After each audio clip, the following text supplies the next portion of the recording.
Exercise 24. Let's start. Sir, if democracy is to survive, the government which swears by democracy must guarantee that nobody would die of hunger. If this is not granted, and if this hope is not kindled in the hearts of millions of our people, our democracy would be meaningless. This has been stated particularly by all jurists, all political leaders and social workers. Now, I would like to know the difficulties if we take into consideration that this right is not included. What are the effects when I was speaking over the resolution moved by my esteemed colleague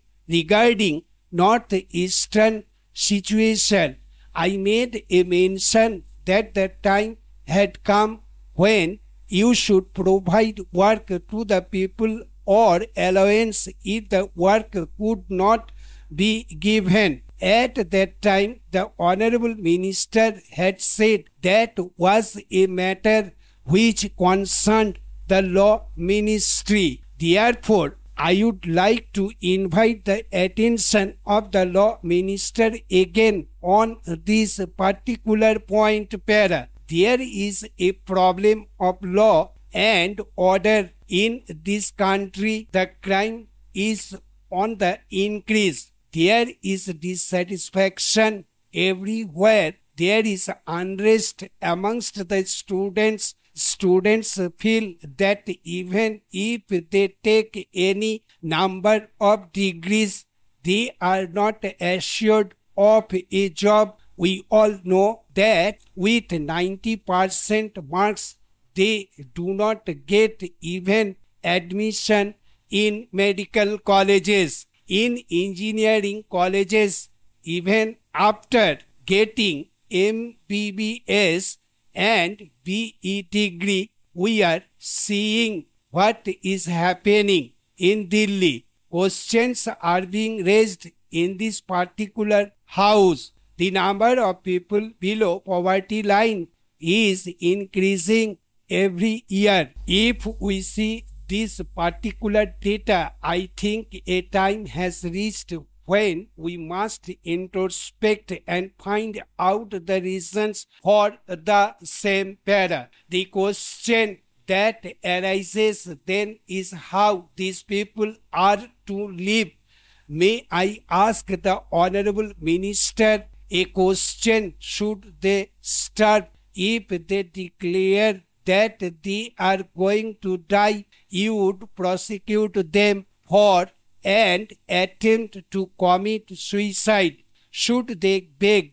In that case, you would prosecute them under the Prevention of Begging Act. Should they steal? If they do so, you would prosecute them under IPC. What should they do? How should they live? Therefore, it is in this background that we have to consider this matter very seriously. And we have to decide as to whether the time has come to think seriously about this particular matter. Para. During all these years, enough lip sympathy has been tendered by all of us without any exception. I believe that time has come when we must go beyond this lip sympathy and we must give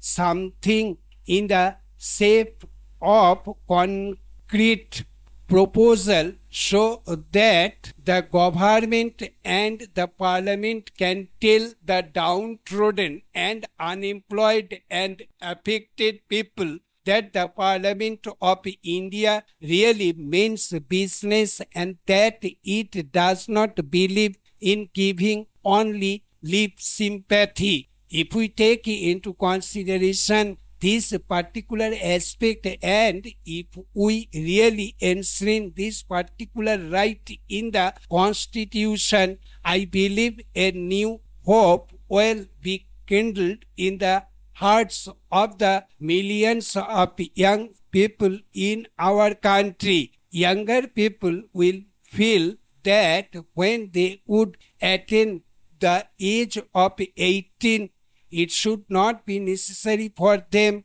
to roam from place to place in search of a job. They should be assured of a job, and they would be very happy parents. There would not be any uncertainty in life. The unrest and strikes in the colleges and schools will stop. The problem of students' unrest cannot be solved by bayonet, by firing, by closing down universities. It can only be solved if we grant them this particular right of work, for which I have made a humble attempt through this particular bill to be included under Article 19.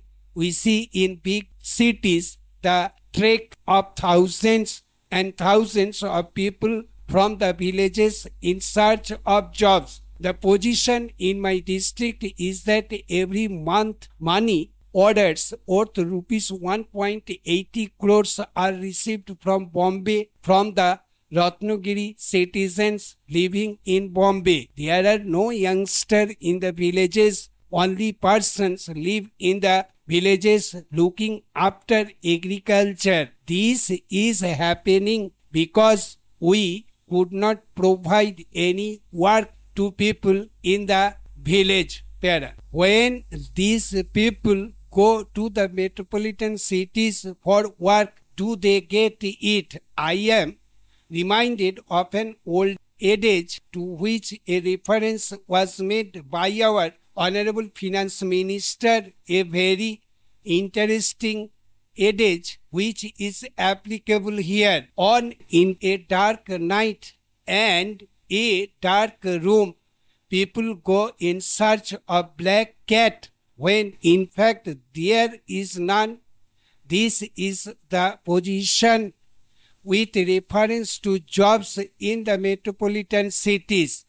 Under these circumstances, I believe that we have to take into consideration this problem very seriously. Unemployment is growing everywhere. If we take into account the data, it is very serious problem which will become worse if we do not take some serious steps in time. Now, with these words, I conclude my speech for the need for providing employment to all young people in the country. Stop. Thank you.